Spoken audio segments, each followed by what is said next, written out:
अभी हमारे यहाँ एक तिथि आने वाली है, अक्षय तृतीया। उसका मतलब क्या होता है? अक्षय, जिसका कभी क्षय ना हो। कई लोगों ने महत्व को बिगाड़ दिया के दिन सामान लेकर आना है, चांदी का बर्तन लेकर आना है, ये सामान लेकर आना है, वो सामान लेकर आना, लाओ, मना नहीं है।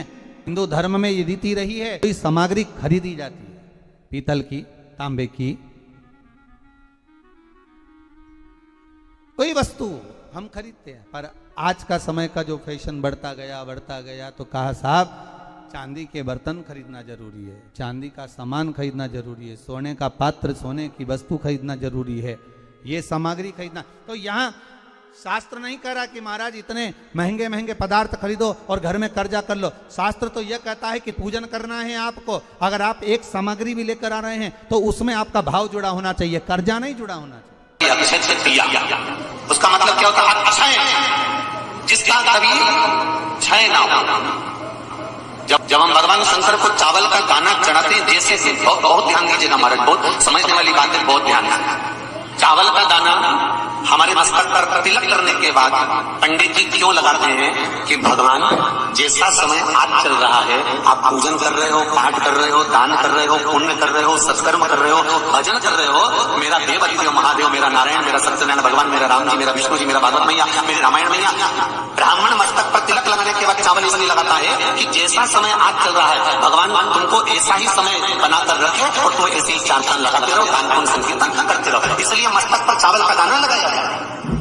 तो यहाँ शिव महापुराण की कथा करी, चावल का दाना हम शिव जी को क्यों चढ़ाते हैं, भगवान को क्यों समर्पित करते हैं, भगवान की पूजन में अक्षत क्यों समर्पित करते हैं, चावल क्यों समर्पित करते हैं, उसका कारण क्या है? तो कहा आज मैंने जब चावल का दाना आपको समर्पित करा है, जिस भाव से, जिस विश्वास से, जिस श्रद्धा से, जिस मन से मैं आपको रिझा रही हूँ, हे भोलेनाथ मेरी ये मनोकामना पूर्ण कर, इसको अक्षय कर देना, इसको अमर कर देना, बस इतनी कृपा आप लोगों से भी है।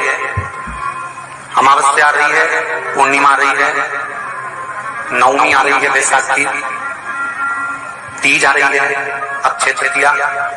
सत्तू का प्रयोग अवश्य करना, करोगे ना?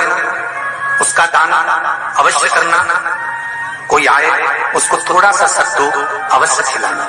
3 चीजें होती हैं सत्तू में, गेहूं, चने की दाल, जौ, इनको गलाया जाता है, रात भर गलाने के बाद इसको फिर सेका जाता है, सेक कर पिसाया जाता है, फिर उसका प्रयोग किया जाता है महाराज। चाहे फिर उसको घोल करा शक्कर के साथ, गुड़ के साथ, नमक के साथ, जीरे के साथ, पुदीना के साथ, जिसके साथ तुम्हें खाना है वो तुम्हारे ऊपर, पर दान करना सत्तू का जरूर है।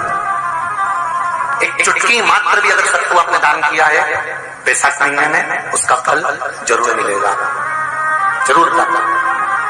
हमने भी विचार करा है, जितने लोग ऑनलाइन दान कर रहे हैं, दान सहयोग राशि अकाउंट में डाल रहे हैं या सहयोग दे रहे हैं, तो अमावस्या, नवमी और पूर्णिमा को भी कुबेरेश्वर धाम में जितने भी भगत आते हैं उनको सत्तू का ही प्रसाद वितरण किया जाएगा। जो लोग दान दे रहे हैं उनके सहयोग से ही ये क्रम किया जाएगा। प्रयास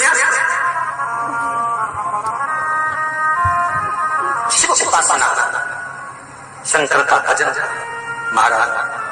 स्कंद पुराण में उठाकर पढ़ना कि आखिर मिट्टी के पात्र का जल बैसाख के महीने में शंकर को क्यों चढ़ाया जाता है। अगर मिट्टी का पात्र भी नहीं हो, तुम्हारे घर में मटका हो, सुरई हो, वो भी नहीं हो, तो एक दिए में मिट्टी के पानी भर लो और वो पानी तांबे के कलश के अंदर जो पानी है उसमें मिला लो। पर मिट्टी का जल शिव जी को क्यों चढ़ाया जाता है? स्कंद पुराण के अंदर बैसाख महत्व में लिखा कि जो अधोगति में मर गया होता है, अचानक मर गया होता है, एक्सीडेंट में मर गया होता है, उसकी जीने की और तमन्ना थी, अचानक कोई बीमारी लग गई और मर गया, कोई बड़ी बीमारी लगने के कारण चला गया, उसको बहुत कुछ करना था पर मर गया। उसके लिए बैसाख महीने में शंकर भगवान को जब हम मिट्टी के पात्र का जल समर्पित करते हैं तो वो जीव तड़पता नहीं है, कहीं भटकता नहीं है। उसको गया में पितरों में मिलाया कि नहीं मिलाया, बद्र विशाल में ब्रह्म का पाली करी कि नहीं करी, कभी पिंडदान, कभी तर्पण, तिलांजलि हुई कि नहीं हुई, पर मिट्टी के पात्र का जल बैसाख महीने में जाता है तो वो जीव कहीं पर भी हो उसकी मुक्ति हो जाती है, उसका मोक्ष हो जाता है। मिट्टी का कोई पात्र नहीं, कोई तारवन नहीं, तो आप दिए के अंदर भी जल भरकर उसको तांबे के लोटे में मिलाकर शिव जी को चढ़ा सकते हो। बैसाख महीने में वो जिस नारी के गर्भ में बच्चा 1-2 महीने का, 4 महीने का, किसी का गिर गया हो, बच्चा चले गया 2 महीना, 4 महीना, 6 महीने का, समाप्त हो, उसको चढ़ाना चाहिए बैसाख महीने में शिव को।